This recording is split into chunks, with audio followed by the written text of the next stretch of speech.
a discussion about what facilitate means. But as I teach girls, I often teach them that one of the best ways to remember something is to attach it together with some sort of story. And so as I was thinking about telling you what I do and what the SIS team does in terms of learning, I thought, well, your children, your daughters here are on a journey. And learning really is a journey. It's fortunately one that doesn't ever end.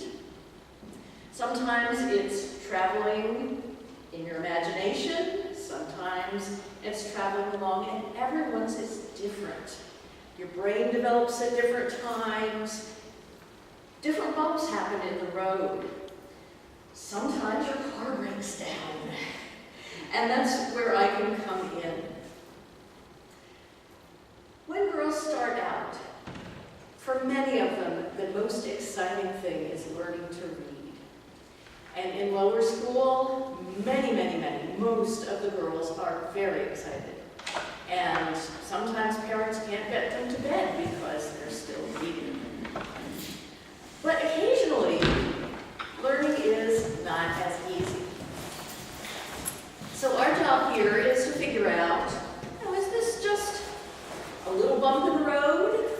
Is this something that's normal? When is this bump, this difficulty with any kind of learning, something that you have to be worried about?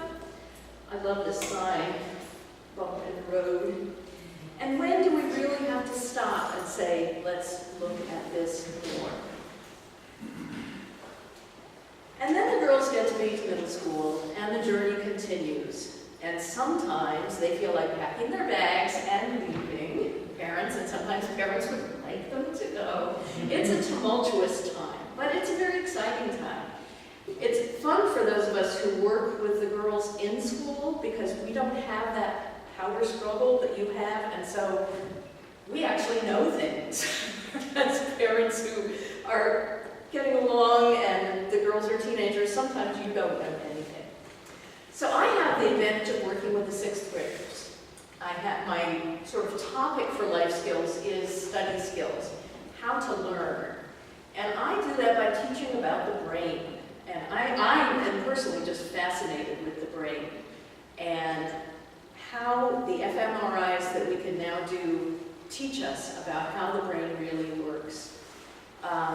We study attention, memory, language, all of those things that go into being someone who learns.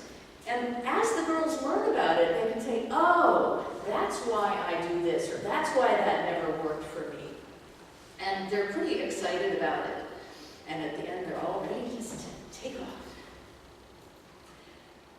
And middle school can be a very bumpy ride on this journey. It sometimes feels like a roller coaster. The highs are very high and lows can be very low. And all of us on the SIS team help with that. It's very hard to know whether a girl is not doing well on a test because she's having trouble learning, because her best friend just said she looked fat, or because there was a struggle at home in the morning about getting to school on time. All of those things could be true. And so coping with the roller coaster of being a middle school girl. A lot of times people say, what is normal? And my answer is absolutely nothing is normal in middle school. Everything is normal in middle school as well. They're exciting girls to work with. And the social group becomes so important. And it's very distracting from academics at times. Peers are more important than parents at times, which is hard to take if it's your first child in middle school. So our question and what we work on in the SIS team is how can we allow them to make mistakes and learn from them? They can't become problem solvers if they never have problems to work on. And this is very hard for parents sometimes. We just don't want them to suffer. We want them to be unhappy, but sometimes they have to figure it out themselves. And then we get to upper school, and the journey continues. I don't know if you can see this, but it's a car driving very fast. And I know my 2 daughters are one's in medical school, one's in graduate school, so they've been in school a very long time, and it just seemed to go so fast. And where did it go? But along the way on this fast drive, some girls need a roadmap. When I work with upper school girls, it's more helping them to find their roadmap, helping them to find their way. How do you learn? And how do you make a goal? How do you set for yourselves what you want to do? So look for a roadmap. And at some point, graduation happens and the Baldwin journey ends. But life is just beginning at that point.